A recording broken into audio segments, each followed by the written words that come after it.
This is Steve Garcia, and I'm listening and hanging out with these guys at Broest.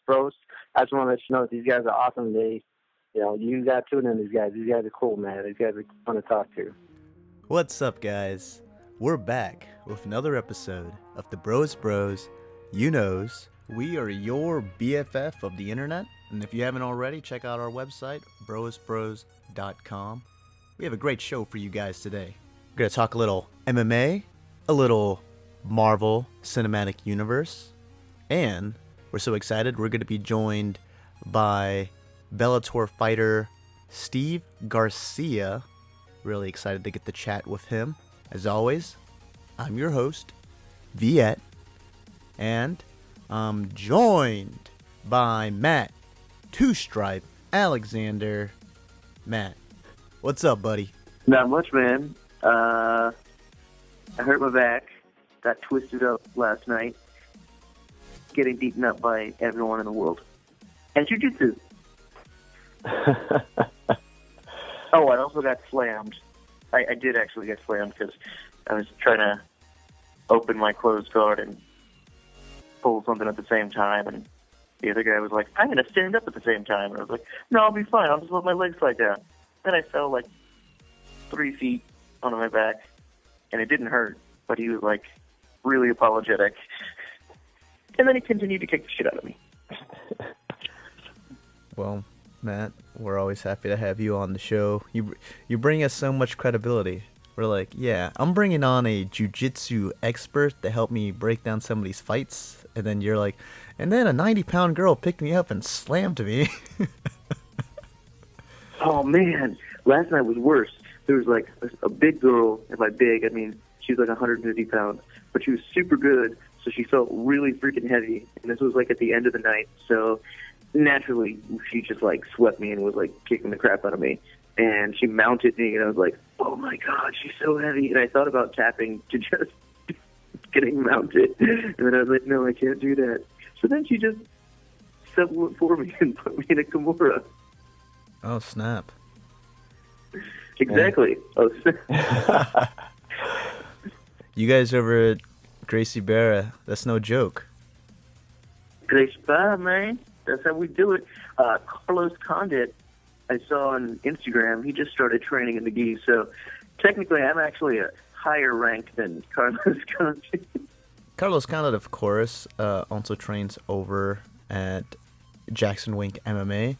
Highly regarded as, or widely, I should say, not highly. It's widely regarded. It's also highly regarded, but it's widely regarded as one of the best, if not the best, MMA gym in North America, if not the world. I mean, some of the best fighters train there. You have Holly Holm, Donald Cerrone, Jon Jones. I guess he's not really the champ yet because you have that weird thing where DC still has the belt that Jon Jones technically never lost. It's kind of like a Dominic Cruz, TJ Dillashaw situation where Dominic Cruz was fighting for a belt that he technically never lost.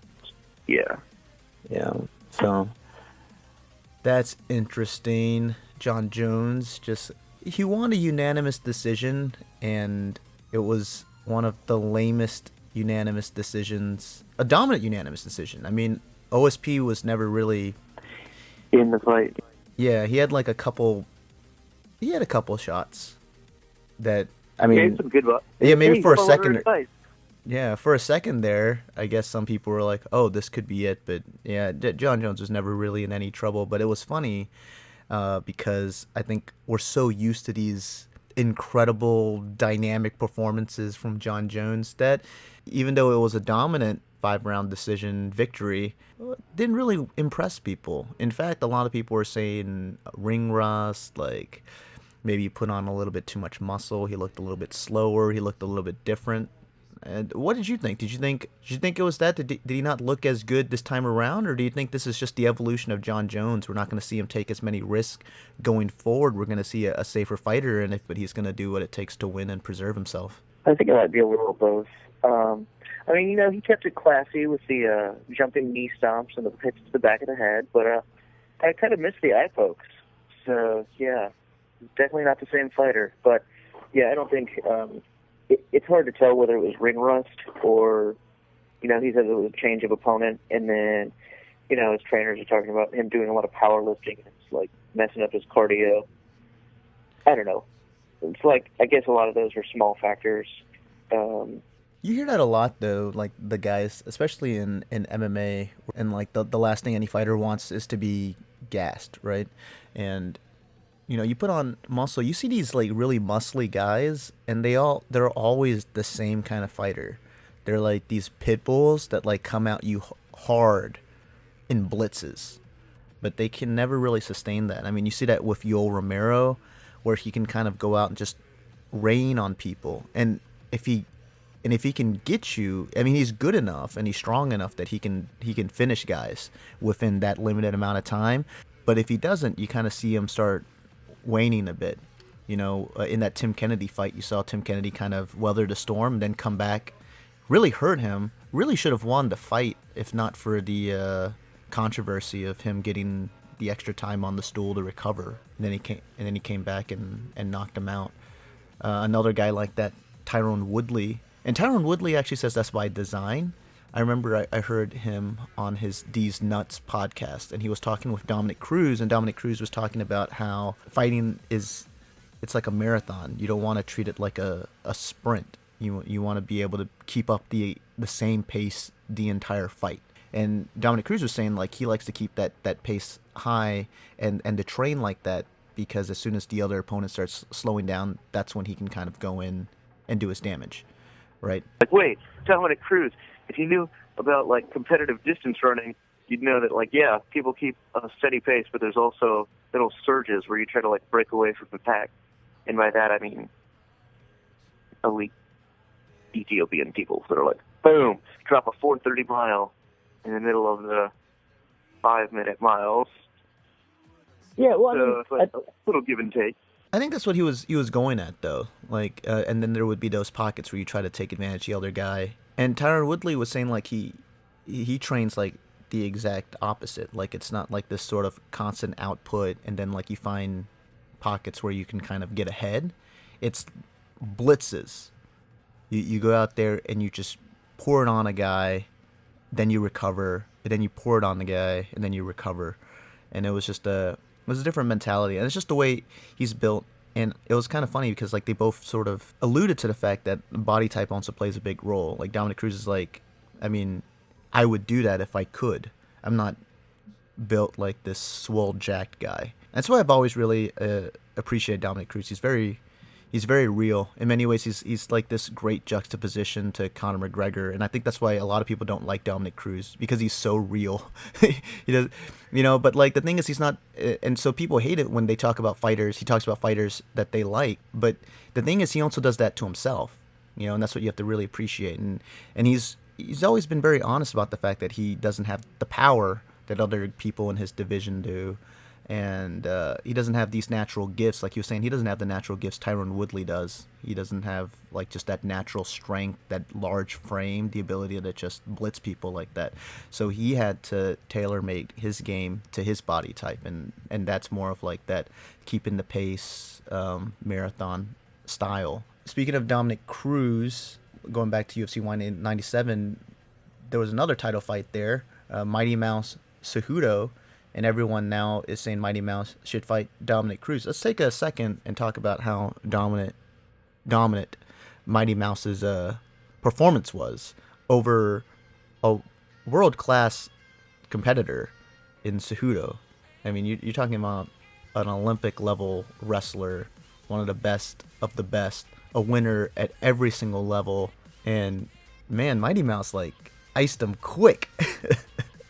Yeah, he was never in any danger. He was not in any danger. He was like in complete control of the fight the entire time, and he was basically doing whatever he wanted from the clinch.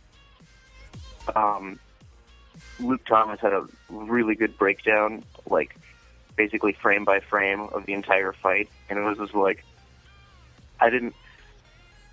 when you're watching the fight, you don't really think about it that way, but I was like, oh my god, he really dominated him. Like, it was even worse than I thought, like, watching it live.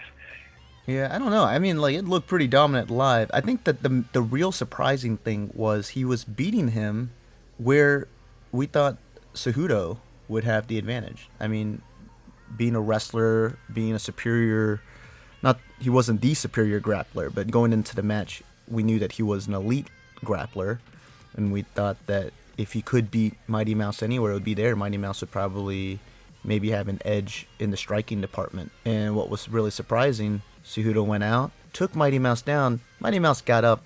What was he? Was it even half a second on the mat? It was half a second on the mat. Got up, reversed it, got Cejudo in the clinch, and just worked him over. You know, I mean, it just really outclassed him in a place where Cejudo is elite, which really just tells you just how special Mighty Mouse is as a fighter. Now, what we do with him, I'm not sure.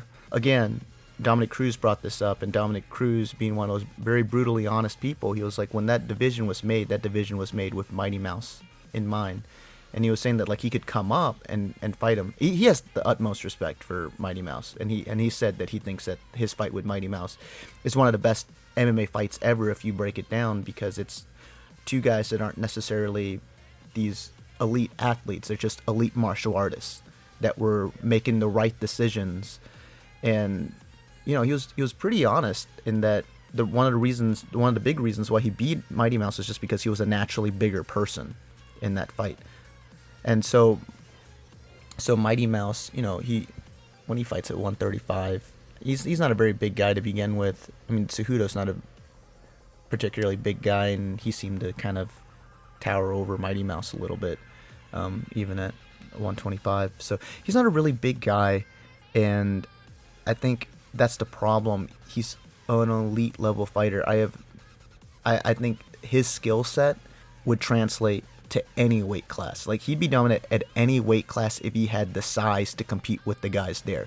The fact of the matter is he doesn't, and it's tough because you have this super dominant champion, and you're not going to really have too many challengers because, I mean, there's just not too many guys that are that small that can get down to 125.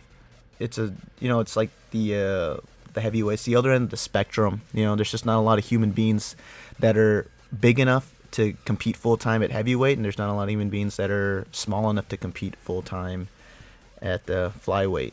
You know, so, and that's why, you know, your lightweight and your welterweight divisions are some of the most stacked in mixed martial arts. It's just that's where most normal people are built. So that's where the talent pool is going to be. So it sucks because I don't know if we're going to be able to really challenge him, and I think it's a little bit unfair to ask that he comes up. You know, like, we like it when Conor McGregor goes up and challenges himself, but weight classes are there for a reason. I think Conor kind of showed that with that fight with Nate Diaz. It kind of opens up a lot of people's eyes. Nate Diaz is a hell of a fighter. I don't think anyone thinks for a second Nate Diaz would have a shot against a guy at welterweight like a Robbie Lawler. I don't think so. Oh my God, yeah. A Carlos Condit? I don't think so. I mean, he got destroyed by Rory McDonald. It was Suplex City. He was getting fucking tossed around. And you're like, he's not like that bad of a grappler. Like, clearly he's really good on his back, but like, even from like a takedown perspective, like, he shouldn't be that easy to take down. If Rory was just like fucking tossing him. So that's what you get at that weight class, right? Guys that are just naturally that big, that strong, that can do that to Nate. And you saw the success Nate had with Conor. You know, I'm hoping that shows a lot of people just how unrealistic it was for us to think that Conor could really compete at that weight class. And that's nothing against Conor, but there's a reason why weight class exists. He's an exceptional martial artist, but we're talking about a guy going up. I mean, it wasn't just 10 pounds. He wasn't just going up from 145 to 155. He was going from 145 to 170. That's a huge jump. And yeah. And Nate Diaz against Nate. And Nate's not even a true 170er. I mean, he's an out of shape 170. If you want to look at like Robbie Lawler, like, that's the other thing too, is because Nate Diaz has such a chin and good boxing skill. It's like, how is his power going to translate when he goes up? Like, he's not going to be able to knock knock out midgets like he did at 145. Like, man, if he goes and faces a top welterweight guy, he's not going to do much damage, and they do a lot of damage. Yeah, definitely. I do think I see a future for Conor at 155, just because I think now he's in this weird no man's land right now, right? And the UFC has said that they want him to fill one of the cards in between 200 and 205, which he can't be happy about. And this has worked out so well for the UFC. We'll get more into that. It'll be interesting to see where he goes going forward. But if he's really planning on fighting Nate at 170, really not being on this 200 card just kind of prolongs that time period where he has to condition his body to be able to fight at 170, which means he's probably at around 170 right now, if not probably a little bit above it. Maybe he can cut down a little bit, just be naturally a little bit bigger, be more comfortable in the weight, right? Yeah, that's going to make it extremely difficult for him to ever return to 145. But as we just said, it's hard to envision him really having long-term success at 170, especially at the top of that division, they're just a bunch of killers. You have the champ, Robbie Lawler, you got Rory McDonald, you got Stephen Thompson, Tyron Woodley, Carlos Condit. Just a bunch of natural-born killers up there at the top. Yeah, so you were talking about Carlos Condit. Now he's training with the guys at Gracie Barra, and he also trains with the guys at Jackson Wink. We were talking about how those guys, some of the best fighters in the UFC train there. You have former champion Holly Holm, Donald Cerrone. BJ Penn trains there now. And we're so excited. We're going to be joined on the show by Bellator bantamweight Steve Mean Machine Garcia. He also trains with these guys over at Jackson Wink. He is a talented young fighter with a 6-1 record. And we're hoping that he can give us some good insight into what it's like training with some of these elite fighters. Hi, Steve. How you doing? This is Viet with Bros. I'm doing all right. How are you, my friend? I'm doing good. How about yourself? I'm doing all right. Ready to talk some MMA with you. Sure, man. No problem. All right. Well, you have a 6-1 professional record, and while you have displayed a wide array of skills and technique each time you fight, you're actually fairly new to the sport. You got into mixed martial arts as a means of self-defense. Is that correct? Yeah. I just wanted to really just touch up and make sure I was able to protect myself, and I just kind of took off from there. When did it transition for you as just this practical skill set you were learning into becoming a full-on career? Well, it was kind of strange. It was a matter of me just doing jiu-jitsu and a couple of different things, and I still didn't really get the gist of what it was really. I just figured it was just combat, because you've always heard of kickboxing. Nobody really ever heard of MMA fighting though. But then UFC started to get a little bit more known and stuff, and even when I first started, it wasn't very popular. And I probably had done it for probably about 6 or 7 months, and then there was a gym that opened up, and it was called Crucifix MMA in New Rancho. So I was like, okay, and he's recruiting people, so I went down there, and he really just taught me kickboxing. And so we're going, and then there's these guys that he knew that were kickboxers as well, and they started coming to the gym, and then I was able to train with them. Well, then they're like, okay, well, there's a smoker, coming on, and does anybody want to fight and stuff? And I'm like, what are smokers? What are these things? And they're just like, oh, this is where you go and compete, and it's amateur, and you just go in there and you just keep training, and then you can come in here and fight. So I was like, shoot, man. I was like, that sounds like a lot of fun. And so I just begged my coach over and over again, but I he really looked out for me, because he said no a good couple of times, So that's one thing I really appreciated with him, is that when he thought I was ready, he allowed me to compete. Wow, that's awesome. So it sort of started off as a hobby, and then it just kind of grew from there. Yeah, for the most part. Like I said, it was more of a self-defense thing. And then it turned into a hobby, because I was real active in sports. But it just seemed to just really just catch my eye when I started doing MMA, and I was hooked. I think you can almost ask anybody that really is into this idea of combat that as soon as you try it, you want to keep doing it. Sounds good. Now, Steve, you are a devout Christian, and you have often stated how important your religion is to you. Can you tell our listeners out there how your faith motivates you and guides you as a professional athlete? Yeah, absolutely. So like for me, I don't see it as a religion, people. I mean, I was practicing in different practices, but I mean, mainly, of course, towards, God. But when the older I got, the more I understood that it was really about your relationship with God. I mean, I come from a non-denominational church, and now we really just strictly off the Bible. So that's pretty much what I go off of in the New Testament stuff.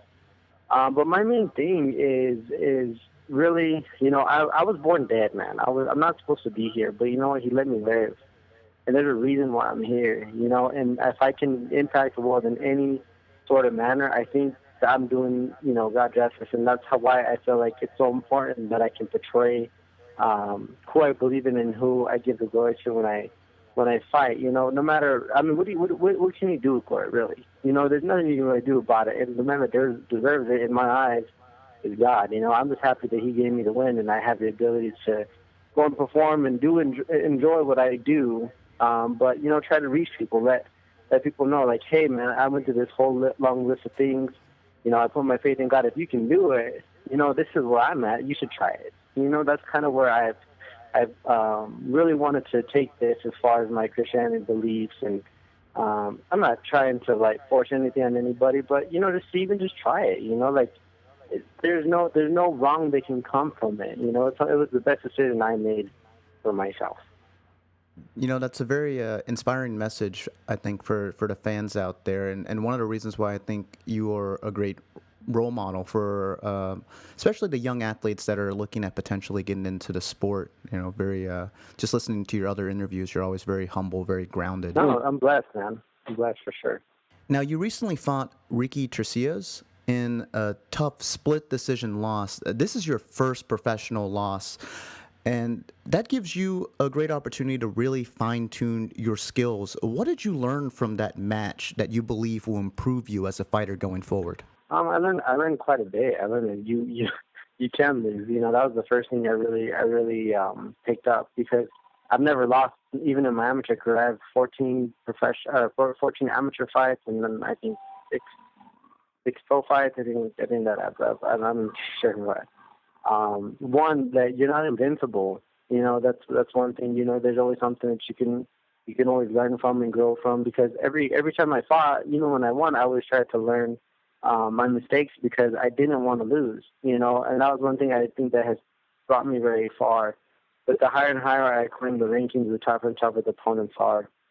And the second thing I kind of learned from it is that, there's going to be people out there that you may not be able to finish. I trained with so many tough guys that I really had to take a second look. I'm like, man, these guys haven't been finished either. Like Diego Sanchez, Carlos Condit, Jon Jones, these guys have never been finished. So I'm like, you know what, Steve, you got to follow up. There's, you may not be able to finish everybody, because, in my eyes, even if it went to decision and I got the W, I still kind of see it as a loss, because I'm a finisher. I finished all my fights, and I've had two fights that I felt that they went to decision, and I don't feel satisfied, because I'm not, But the thing is that there's going to be times where, you're going to fight a really tough guy, and you know what, these guys, they have the heart that I feel and that I go in there with. I'm sure that they're going to give every ounce of will to win as much as I am. So I feel like, what, if I follow myself, I'm probably not going to be able to finish myself. And I'm not saying that that'll never happen or anything like that, but in my mind, that's what I'm thinking.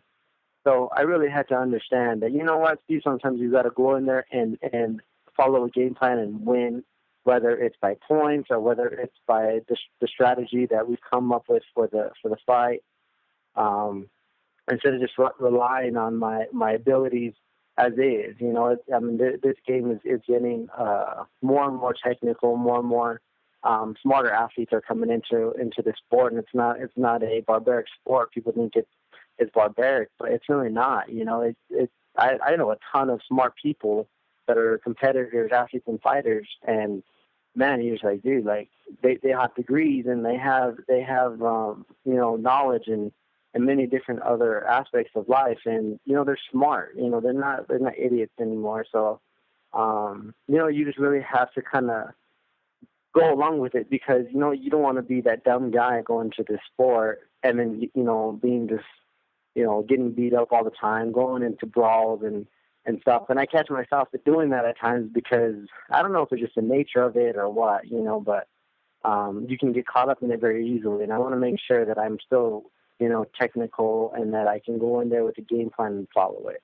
I think that's an excellent point that you brought up. A lot of people don't really think about that when they think of you guys as fighters. But if you look at the very top level, I mean, these are very, very intelligent fighters. You have some very smart people at the very top, and they got that far because, like you said, they can utilize a game plan. They know what their skill set is, and it goes a long way. And you talk about improving yourself. My friend, you can't improve yourself at a better place. You train at Jackson's MMA, considered by many the premier mixed martial arts gym. I mean, it has the who's who of MMA fighters that train there, from Carlos Condit to Donald Cerrone to Holly Holm. What's it like training alongside some of these elite athletes?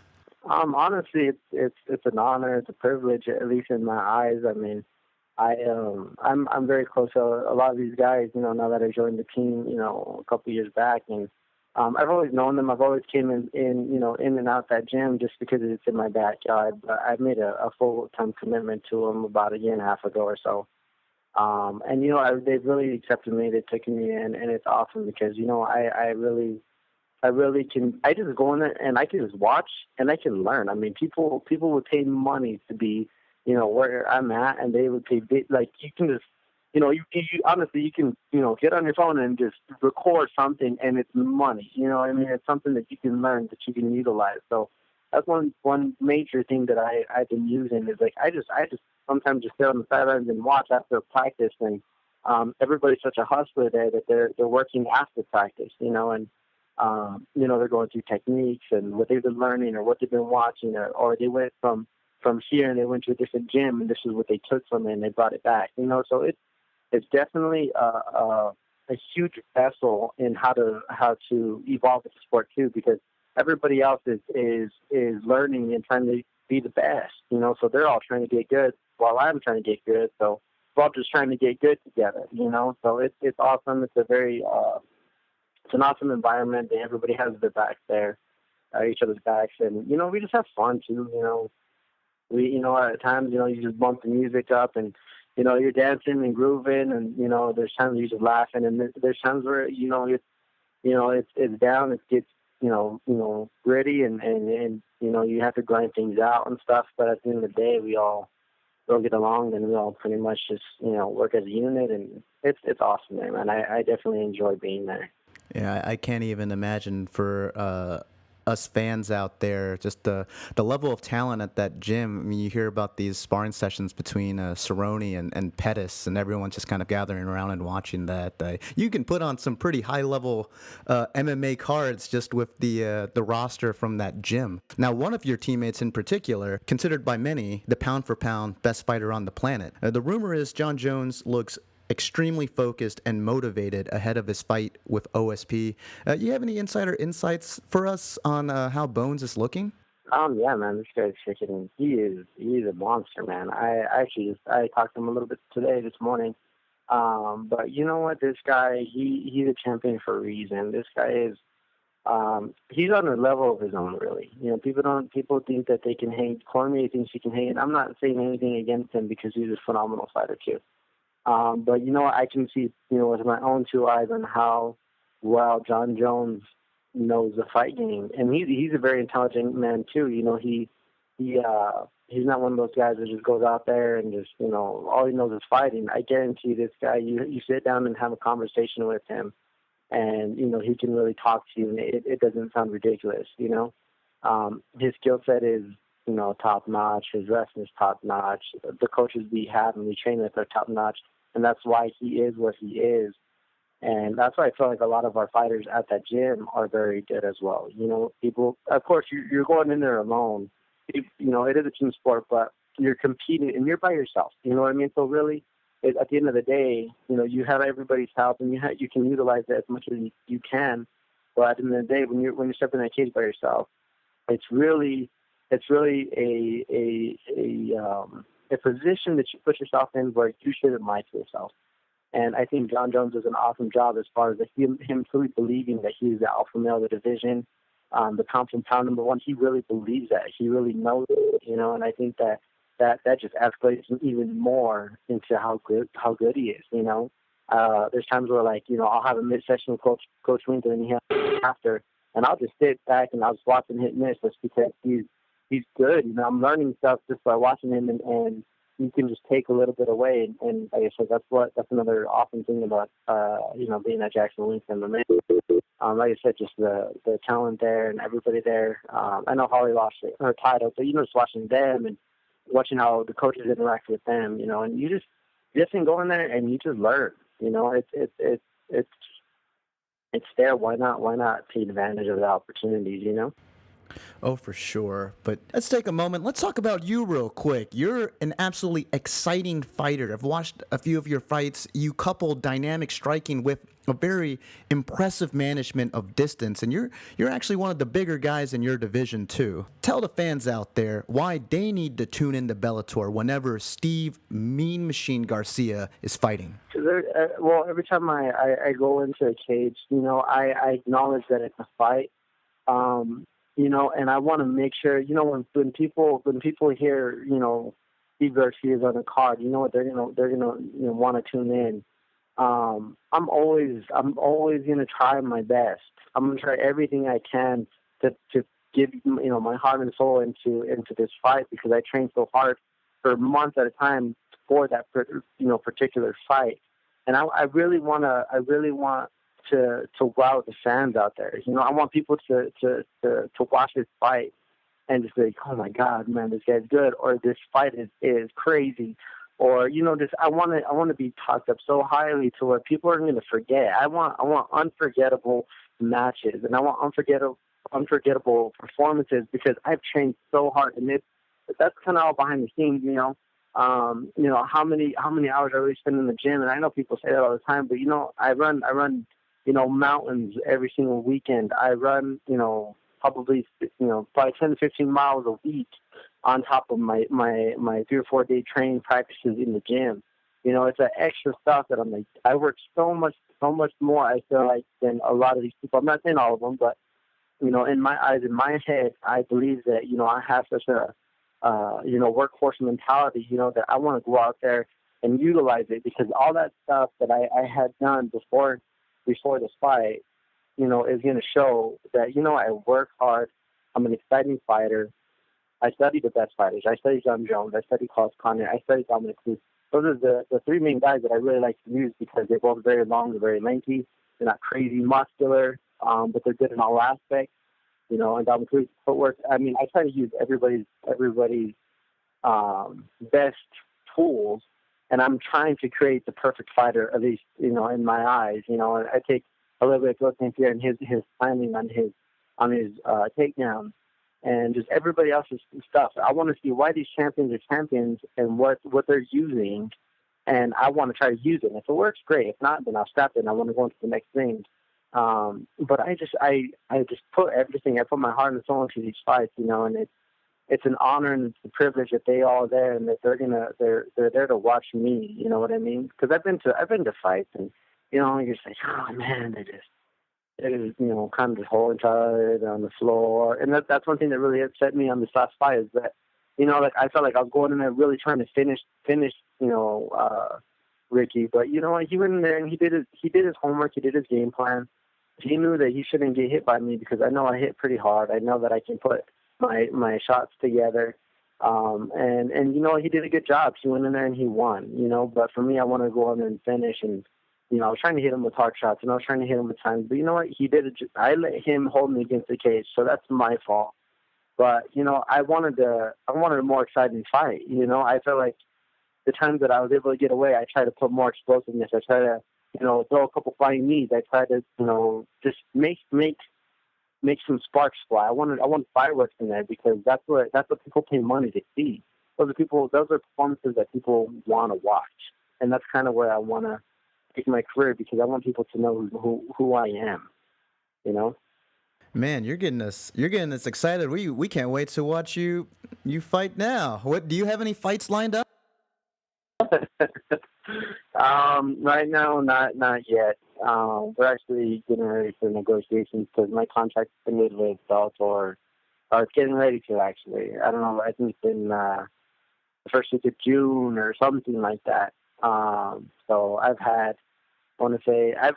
since my second professional fight has been with Bellator. You know, so I've had 5 fights with them and 2 outside. So I pretty much started my career in Bellator. So, you know, it's been a while with them, and they treated me, you know, so good. I mean, I really do enjoy the promotion. They, you know, like I said, they open with open arms, and they take care of me. They say what they're going to do. You know, I really respect everybody that works in there, because they all work very hard.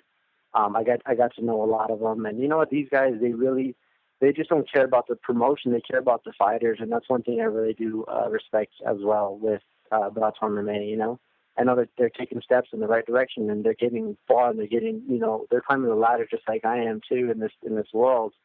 And you know, I'm just happy to be a part of it. All right. So you said June. Is that when you want to fight again? Honestly, the way I feel is like I'll fight tomorrow. If that was the case. But for me, you know, coming from a loss and coming off of, you know, a few things that I definitely need to work on. That's what I've been doing since the fight. You know, I got off. I took some time because I just had a lot going on. I had a lot going on before the fight. You know, I almost lost my grandpa like the day of the weigh-in, and then like he finally like was able to recover or whatever, and he died, you know, a week after or 2 weeks after. So we just, you know, I just had a lot going on as well. You know, I'm not blaming that on my performance or anything, but I was able to, after the fight, I was able to just kind of breathe. You know, I was able to breathe. I was able to handle, you know, my personal life as well. And I had just bought a house, and, you know, there's just life stuff that you just got to deal with. So now that's all taken care of. Now I'm just been in the gym every single day, just, you know, working on my wrestling, working on my Muay Thai, working on my striking. I'm working on my jits, my ground game. I'm working with, you know, all these guys that train at Jackson, of course, and I'm just learning, you know, I'm just trying to get back to that drop board, because I'm still young, you know, I'm 23 years old, but I'm definitely, I'm trying not to let that defeat me, because they're like, oh, your experience will come and you're going to learn these things and stuff. And I understand that, but I definitely want to be a champion too. And I don't want to be held back by anything, you know? Yeah, definitely. Our thoughts and prayers with you and your family. We're sorry to hear your grandfather's passing. Oh, thank you. Appreciate it. Why don't you tell our listeners out there, what do you when you're not fighting, what do you enjoy doing? What are some of your hobbies? What do I enjoy doing? Oh man, you know, I'm definitely. It's funny because I'm always told that I can't stay still, so I'm always gotta be doing something. You know, I definitely like to go hunt. I like to shoot my bow. I like to shoot guns. I'm very active. Like I like to play all kinds of sports. You know, I'll call my cousins out, but because that's really who I really hang out with. It's just my family. I have a humongous family, and they, you know, I just love being around with them. I'm just a family guy for sure. But we go and play basketball, and like, you know, probably now it's starting to warm up, and summer's right around the corner. You know, we'll probably go to, you know, a couple volleyball games and swimming and just different things. You know, so I'm a very outdoors guy. That's how I was raised. And then I spend a lot of time with my girlfriend, and you know, we just hang out. We have a good time. You know, it could be going to movies, it could be going to Dave and Buster's, it could be going, you know, to the park. We do enjoy going camping a lot. So we go camping. We ride the 4-wheelers up there, and you know, we race, and we have a good time. We climb, you know, crazy mountains, and you know, it's just fun. You know, you gotta live the life that you're given. You know, you know, people think it's a long time, but really, you know, you have a short time to live, so might as well live it, right? So that's kind of how I like to live my life. Wow, you you sound like you try to live your life like that Dos Equis guy, the most interesting man in the world. No, there's no kind of. I think there's a guy in my gym that tops everybody. I mean, Cowboy Cerrone is probably the most craziest guy I've ever met. No joke. He's everywhere. I mean, I think he tops everybody as far as the most interesting man. That's for sure. Well, yeah, that's you hear of all these crazy stories about Donald Cerrone, and it just doesn't faze him. It's just like, oh yeah, skydiving or off-roading, like all this stuff. I guess he's just one of those adrenaline junkies. Yeah, no, definitely. I think they put restrictions on us fighters because of that guy. I mean, they got riding bulls, and he's skydiving. He's motocross, doing that, and he just does anything and everything that can pretty much hurt you. So I think that if anybody's living their life to the fullest, that's the guy that tops everybody. But I definitely want to try to do a little bit of that. Quick question: are you a fan of those Marvel movies? Marvel? Yeah. Heck yeah, man! I like those. I'm not a humongo comic fan. Like, I don't read the comics like crazy. I used to when I was little, but the movies, I get pumped when they come out. We just went and watched Superman vs. Batman. It was pretty good. You thought it was pretty good? Yeah, I thought it was pretty good. It took a little while for it to get going. There at the end is when it really started to get good. But yeah, at the beginning, I was just waiting for something to happen. Yeah, for sure. It took a while. It got mixed reviews. I thought it was a lot better than the reviews made it out to be the worst movie of all time or something like that. But it wasn't too bad. Oh, no way. No way. No, I don't mean that at all. Like I said, I think it took a little while for it to get going, but at the end, man, it started to get really good. Yeah, you have any you have any advice for Batman? Does he need to work on his jiu-jitsu a little bit? Yeah, tell him to come to Jackson's MMA. We'll show him a thing or two. Oh, for sure. Hey, so there's actually a big Marvel movie coming out just around the corner, the Civil War movie. Yeah. The Captain America Civil War. Yeah. So I got to ask you, are you team Captain America or team Iron Man? Dude, man, I don't know. I'm all about America, but Iron Man's pretty cool. That was such a PC answer. I don't know, man. I'm pumped all around. I saw that they're introducing Spider-Man in this. So I was like pumped about that too.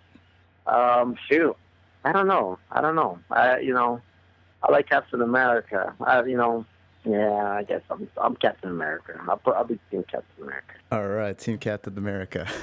Yeah, I mean, I don't know. He's genuine, He actually doesn't have all these gadgets and stuff. He may have a shield, but Iron Man, he has all these fun toys and stuff. And I'm like, well, I thought it was pretty cool, but I don't know. I like them both. I like them both a lot, So I'm just waiting for it to come out. I really want to see Suicide Squad. That movie looks so good, man. I'm waiting days for that. I think it comes out June or something. Yeah, that looks excellent.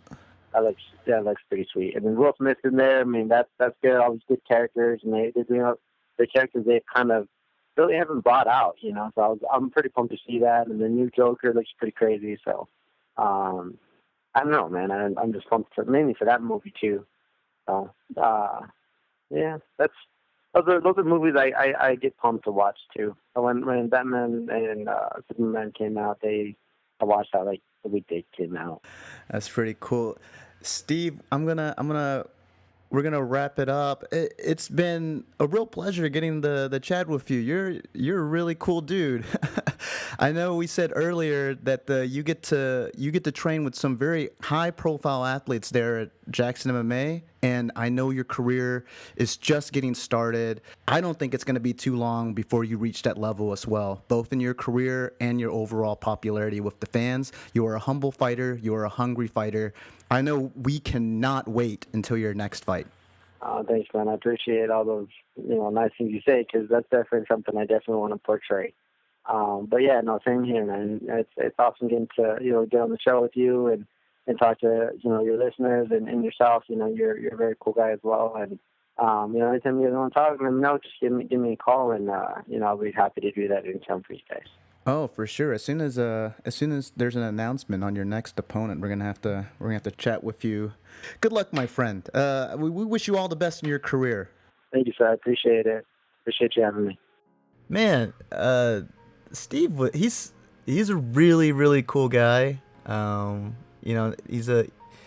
His fighting style is very exciting, so he's easy to root for like that. But he's also just a genuinely nice person. Here at Bros Bros, we really do wish him the best moving forward. And you may have heard, but he is Team Captain America. What do you think about that, Matt? Good. He's on the right side. Really? Team Iron Man's a bunch of punks. Nah, dude. Team Captain America, you guys are in the wrong. Let me tell you. As superheroes, you fight for justice. You fight for the law. If you guys listened to our last podcast, Dave and I kind of went into the Superhero Registration Act, or the Sokovia Accords in the Marvel Cinematic Universe. And we kind of debated the merits back and forth. You know what, Matt? Go ahead. I know you just said it. Your Team Cap. Tell it. Why is Team Cap right? Why should we, within the Marvel Cinematic Universe, why should the heroes not sign the Sokovia Accords? Because Captain America pisses excellence. And That's not an argument. That's not an argument. yes, it is. And he No. sleeps with a bed of bald eagles. But he doesn't kill them because that would be wrong. Also, because I don't trust General Ross. And most of the stuff they showed in there wasn't even their fault. Because aliens attacked, not their fault. What's the government going to do about it? They'd just be glad that the Avengers were there to stop them. The Avengers were only there because of the government, though. No, only to the Shield. Well, And SHIELD's a government organization. In fact, in the comic books, that's exactly what they would do when they signed this. They would be assigned as agents to work for SHIELD. Like, they would get access to information and stuff like that on these bad guys. They wouldn't have even known. It's an anti-terrorism thing. So I don't really see the downside to it. I think the most compelling argument to me, especially from the comic books, and I don't know if they're going to bring this into movies, but especially like the young superheroes, like guys like Spider-Man or something like that, are just starting out. They really don't have any training system. They really don't have any information on like who they could talk to like help them out or like find out about certain bad guys. They don't have any of that, right? The only places where like we've seen superheroes consistently get that kind of training and access to that kind of information are organizations like SHIELD, Avengers, the X-Men. who? Oh, yeah. We need another Charles Xavier there in a danger room to train people. But I was thinking of that too because it's really weird that SHIELD has all these ways to train different superheroes because they all have different powers, and it's like some of them are unique. So it's like, how are they going to get training from somebody who's never seen their kind of powers before? Like, who the hell even knows what Scarlet Witch does? And then it was his super mentor, and then it makes sense in terms of like his ability to go one-on-one with someone and actually like touch their mind and like walk them through things. Like he could literally like show them how to control their powers like without having them himself. This is why we can't have nice things. Thanks, comic book movie studios. Yeah. Life. For sure. What happens when Cap's like, man, okay, Cap would never do that, but a lot of the other superheroes are like, man, I don't really want to fight for these things. Like, they're not really employed. They're not like the police. They're just kind of like working with SHIELD because, I mean, SHIELD did have to go, like, in the Avengers, they had to go find Bruce Banner in the middle of nowhere to talk him into coming back in because they might need him to fight a world-threatening threat or two. Some of the superheroes are like, man, I don't really work well with the team. So then they're just like, they pull the Wolverine and they peace out. Like, damn. Yeah, but we would still know. I guess the point then would just be like they're deactivated or whatever. But we would still know they existed, or something like that. I mean, it would be like if Iron Man built me a suit or something like that to help him fight crime, and then I just decided, I don't really want to fight crime anymore. It's more like they know that I have that suit and it's capable. It's kind of like registering that you have a weapon or something like that. Like, I have this suit, I could use it. If I use it, then like it's got to be for justice. Or throw a party and fly around beating up your friend and peeing in your own suit while getting drunk. Yeah, let's go. I mean, no one would do that. See, that's all the fun you can do, and that's you can only have that kind of fun Iron Man side, you know. That's where all the great parties are at too. Yeah. It is because he has all the money. Yeah. That's where all the fun's at.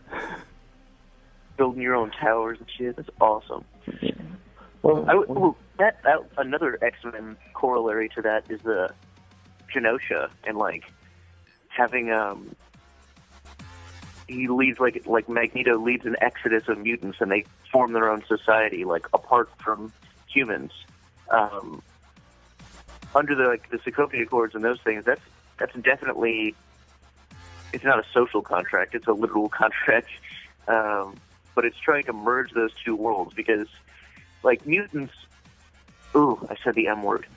Mutants are humans, and then, like, other superheroes have some of them are, like, enhanced, or some are, like, inhuman, some are just regular people with gadgets and shit, or, like, really freaky abilities that may or may not be enhanced, like Black Widow or Hawkeye. But in that sense, it's like, they're trying to build a society. The Sokovia Accords is trying to like work out something where it's like, how can these coexist, basically? Like, how can normal humans and people that don't have like horrific powers exist along people that have to, actually train their hands? They have to register their hands as deadly weapons, bro.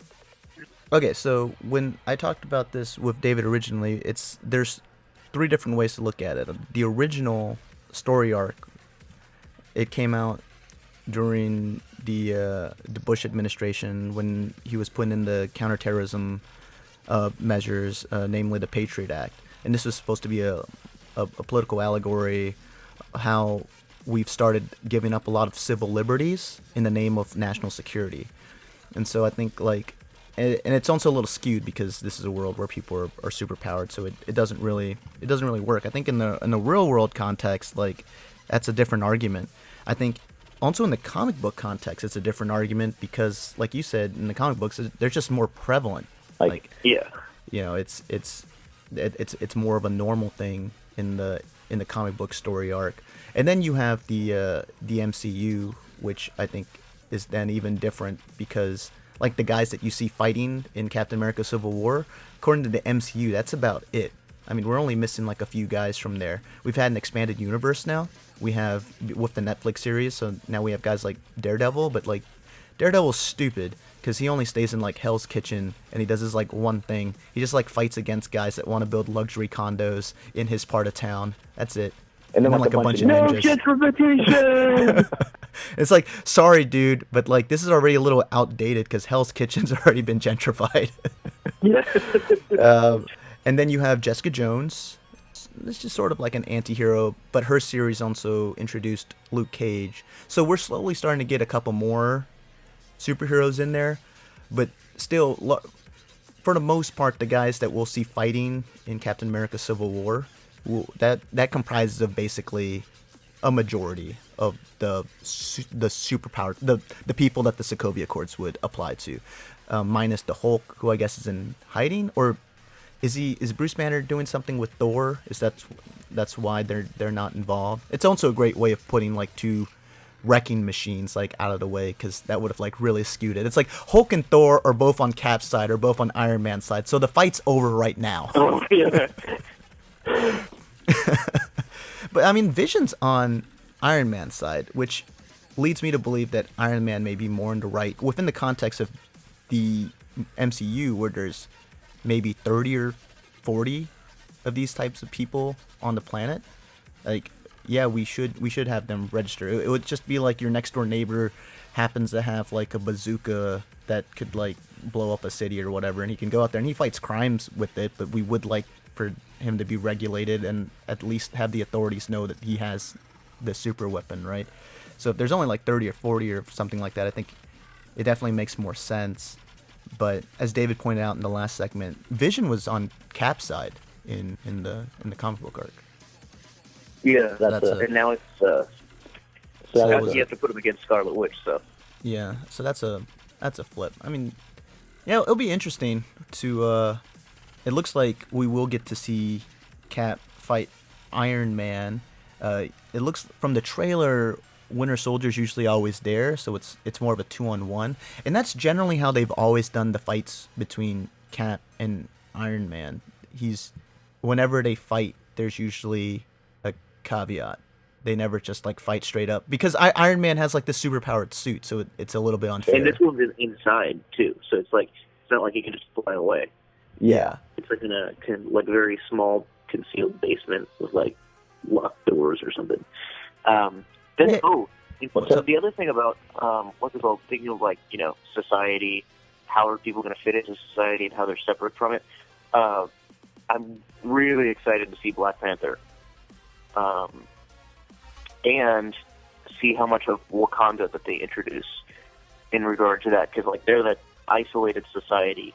They're not superheroes. I mean, the Black Panther mantle he's not like artificially enhanced, but he has like a lot of really high technology. He's a lot like Cap in terms of fighting style and much more stealthy. And a vibranium woven suit too, right? That's why he's like bulletproof. Yeah, it's bulletproof and has like night vision. Oh, and racism alert. He's black, so he can sprint faster than everyone else, which is why he can run faster than cars and chase down Bucky in this trailer. That's why I love having Matt Two Stripe Alexander on the show. It's like the last one I did it with David, and it's like such a. So I was saying Dominic Cruz is a juxtaposition to Conor McGregor. Matt Alexander is a juxtaposition to David Bridges. I was like, Matt, it's like, man, anything goes when Matt's on the show. It's fun. It's like with David, he said he was like he couldn't even drop the F-bomb. He's like F-wording. I was like, what are you talking about? No wonder he's Team Cat. He's such a Boy Scout. Yeah. Oh man, I definitely looking forward to seeing Black Panther. He's played by Chadwick Boseman, right? Yeah. Yeah. Let's see here. I saw him in the James Brown biopic. Yeah. I'm forgetting what the name is, but he was really good in that. It's like the lyrics of one of his songs. I'm sure. But I'm really interested to see what he does with Black Panther. And yeah, it's interesting kind of like bringing in Wakanda. You gotta think that like, at least within this fictional universe, that they have to have some pull, seeing as like they're the world's leading source of vibranium, which is a ridiculously powerful material. So, you would just think you can make, if you're the only game in town, you'd probably make bank off of that. So, and we'll see how they treat that too. In the comic books, I think sometimes it was a bit of a blood diamond scenario, right, with vibranium extraction. So we'll see how much they bring that. I think there's enough heavy material, and Marvel really prides itself on being light, especially compared to DC. And so I don't know how heavy they're gonna go. It seems like the Captain America arcs are always, they skew a little bit darker versus the other franchises within the MCU. Like the Avengers are a little bit more light, but I felt like the Avenger plays out like just your typical, like both Avengers played out like your prototypical like summer popcorn blockbuster, right? Just like action, explosions, one-liners. And I thought Captain America Winter Soldier was just a really good action thriller.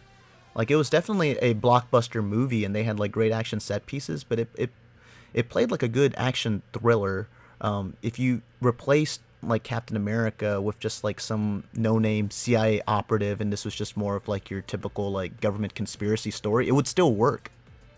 You know, it was like kind of like that story, but instead of like this whole government conspiracy involving like the CIA and like the Russians or like whatever they usually do in those types of movies, it was Shield and Hydra, which I guess is exactly the same thing. But yeah. Oh man, so looking forward to it. Tell you what, as soon as we both watch it, I'm thinking we're gonna be watching it soon. Let's get back together. Let's do a recap on it, buddy. Recap.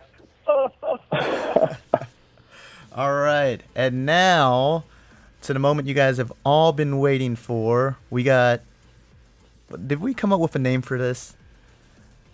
We have not come up. Okay, so like Matt, he comes up with a list of the funnies for you guys, and I've been trying to come up with like a clever name for it. So I was thinking like it's a roast, right? And then I was like, so like he's gonna flame these guys, and I thought like Dalsim Yoga Flame, and so then I was like, oh, we could call it Yoga Matt. Nah, but that doesn't work because it sucks. But anyways, we don't have a name for it, but it's you got to call it something though. We can't just be like, and then now Matt will start saying the Matt's Flame On. All right, this is we'll call this the Flame On segment. All right, Matt, take it away. The questions about Conor returning for UFC 200 is less like Step Brothers and more like Groundhog Day. Every time I look on the internet, I'm reading the exact same article I've read 1,000 times before. Thanks to crappy internet sites.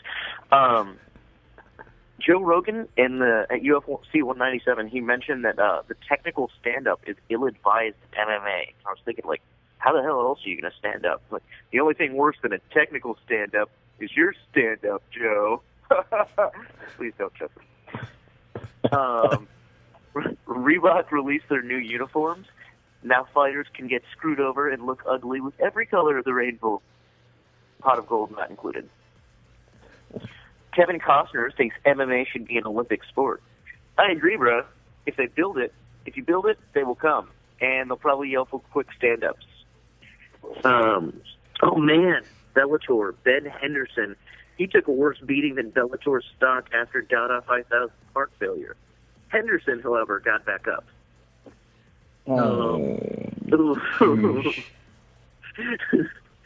Josh Herdman, the guy who played Gregory Goyle in the Harry Potter series, he's starting a career in MMA.